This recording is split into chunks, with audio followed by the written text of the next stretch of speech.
Carney calls Poilievre irresponsible for security clearance refusal after reports of meddling in leadership. Get ready, guys. The Liberal Party is dusting off Old Faithful. Let's get into it.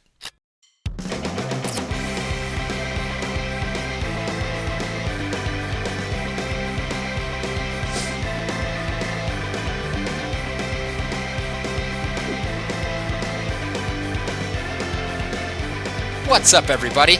Welcome back to a brand new episode of Jonny Says So. Episode 22, Pierre Poilievre's security clearance.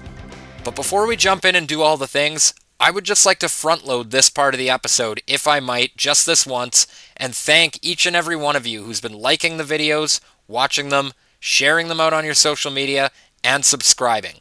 I never thought in my wildest dreams that this many people would be this interested in what little old me has to say. So thank you very much.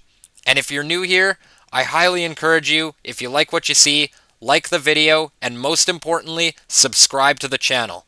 Together, we can override the dying, lying legacy media. Pierre Poilievre's refusal to get a security clearance has been in the news a lot over the last couple of years. Now, this all came about when CSIS alleged that there was 11 or so MPs that were compromised by foreign governments and that they were actively meddling in our elections and compromising our democratic process. Now, these are very serious accusations. And around this time, it came to light that Pierre Poilievre does not have a security clearance. And this was a concern to a lot of people for a couple of different reasons. At the very best, people would say that it's irresponsible for the leader of the opposition to not be privy to classified information. And at worst, some people were even suggesting that Pierre Poilievre himself might be compromised, or he has some sort of dark criminal history that would make him ineligible to get this security clearance. Now, Poilievre has long maintained that he is not seeking this security clearance because the terms of it would mean that he would be muzzled from speaking about any of this in Parliament or to the Canadian public, meaning he would be effectively muzzled from even revealing what this information is or who the compromised MPs are. He would not even be able to call them out publicly. Now, you guys might recall that over the course of last year, we spent 10 months investigating this, even forming a foreign interference commission, and their final report revealed that no traitors in Canada's Parliament, says Foreign Meddling Inquiry. There is no evidence of traitors in Canada's Parliament plotting with foreign governments to interfere with elections, a Canadian public inquiry has said. The Foreign Interference Commission's final report, released on Tuesday, said attempts by foreign states to meddle in recent elections were troubling but had minimal impact. The inquiry did warn that disinformation posed an existential threat to the country's democracy. The end of the months-long inquiry comes in an election year in Canada with a federal race expected as early as this spring. So there it is, guys. They said nothing to see here. But all of a sudden, now that we have a federal election that's been officially called and it is less than a month away, all of a sudden, we are back to this. CSIS alleges India organized support for Pierre Poilievre's 2022 Conservative leadership bid. What a surprise. All of a sudden, less than a month from a federal election, this story manages to get resurrected from the dead. And it's awful convenient for the Liberal Party of Canada that they get to use it to demonize their opposition. And that's not all, guys. As I covered in a previous video, they're also coming after their own. Mark Carney to run for a seat in Ottawa's Nepean riding.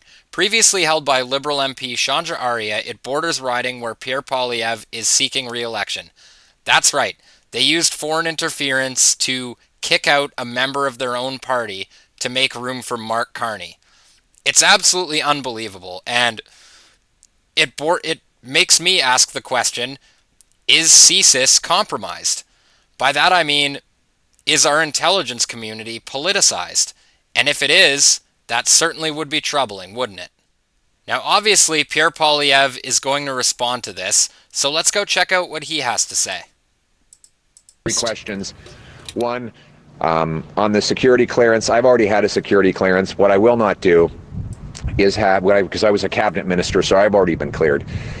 What I will not do is commit to the oath of secrecy that the Liberals want to impose on me. They don't want me to be able to speak about these matters. So they bring me into a dark room and they'll say, well, we're going to give you a little bit of breadcrumbs of intel, and then we'll tell you can't talk about any of this stuff anymore.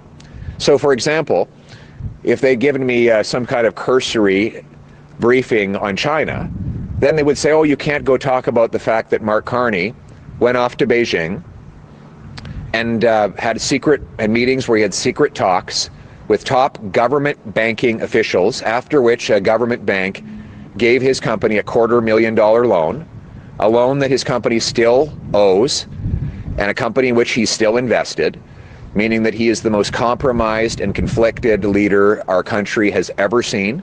He did this after seeing that China had interfered in 2 consecutive elections. He did this after seeing China take 2 of our people hostage. He did this after knowing that China had made incursions into our waters.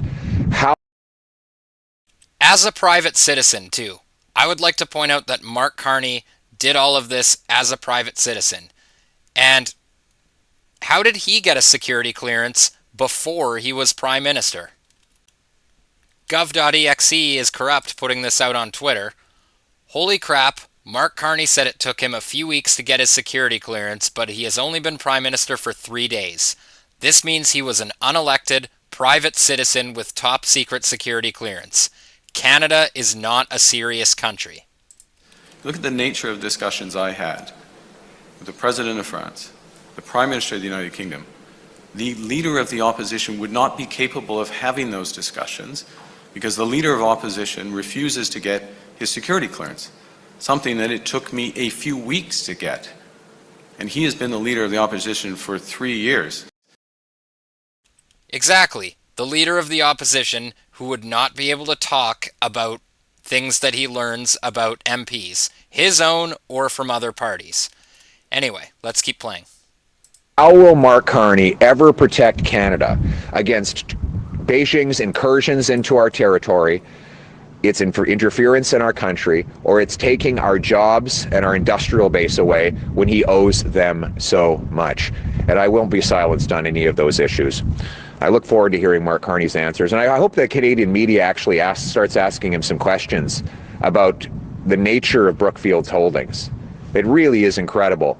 The media has had some of this information, and I look forward to them actually asking questions. We have a guy who's Prime Minister who's never been elected to anything. He's the most unscrutinized leader our country has ever had, and he's by far the most conflicted. We're putting it out ourselves from now on, by the way. Now what he says there is so accurate. And back to the foreign interference thing, it's not just Pierre Poilievre that they're doing this to, or Chandra Arya, but they actually did it to Chrystia Freeland. Now, I can't make heads or tails of what this actually means or their motivations behind it, but you guys might remember this one. Okay, we have some breaking news to bring you now about the Liberal leadership campaign. The CBC's chief political correspondent, Rosemary Barton, is here in the studio with me, and she has more. Rosie, what do you got for us? Yeah, very unusual, highly unusual move for this to have happened. The rapid response mechanism that is set up to detect instances of foreign interference has detected that there was an attempt on the leadership campaign of Chrystia Freeland, and that attempt was made through accounts linked to the People's Republic of China. The site group, so this is the group that... Isn't that interesting, guys? Now, you'll remember that at this time, Mark Carney was running against Chrystia Freeland, and all of a sudden, she is the target of Chinese interference. So, all of these threads seem to be pointing right back to Mark Carney. Now, something else I found really interesting about these recent events is it's not just Pierre Poilievre defending himself, but Tom Mulcair, formerly of the NDP, actually came to his defense, and I gotta say, hats off to him for what he has to say here. Your thoughts, Tom, on the impact of that and the nature of it, the question swirling. What do you make of it? Well, I think that Pierre Poilievre is right now, and he has always been right when he has refused these so-called security briefings because it would require him to say that he wouldn't do his job. The leader of the official opposition, His Majesty's loyal opposition, has a job under our Constitution to hold the government to account. And it's not true that because somebody in the security apparatus says, well, if you want this information, you're going to have to promise never to use it, that means that a leader of the opposition is being irresponsible if he doesn't take the bait. I would never have accepted to do that. When there were serious security issues, you know what used to happen? Stephen Harper, respecting constitutional convention, would call me. His staff would set it up, and once I was at a wedding, and they tracked me down because he wanted to share with me some important information that he knew would be in the news in the next couple of days, and he wanted me to have it. And it's a clear understanding that in your role, when you're being shared information like that by the Prime Minister, you're going to hold on to it. You're not going to go and blab it at a press conference. So I do think that this is a bit of a mugs game that they're playing right now with Poilievre.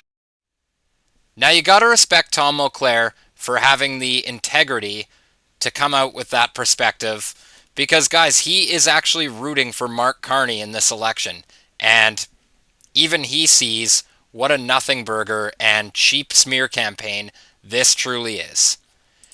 Anyways, guys, that's my show for today. I'd love to turn it over to you guys in the comments. What do you make of all this? Are you concerned that Pierre Poilievre doesn't have his security clearance? Do you think he's compromised by India, Russia, or China? Or do you think this is just another pathetic liberal smear job? Anyways, guys, as always, please, if you liked the video, please like and subscribe, share it out on your social media, and as always, I'll see you in the next one. Peace.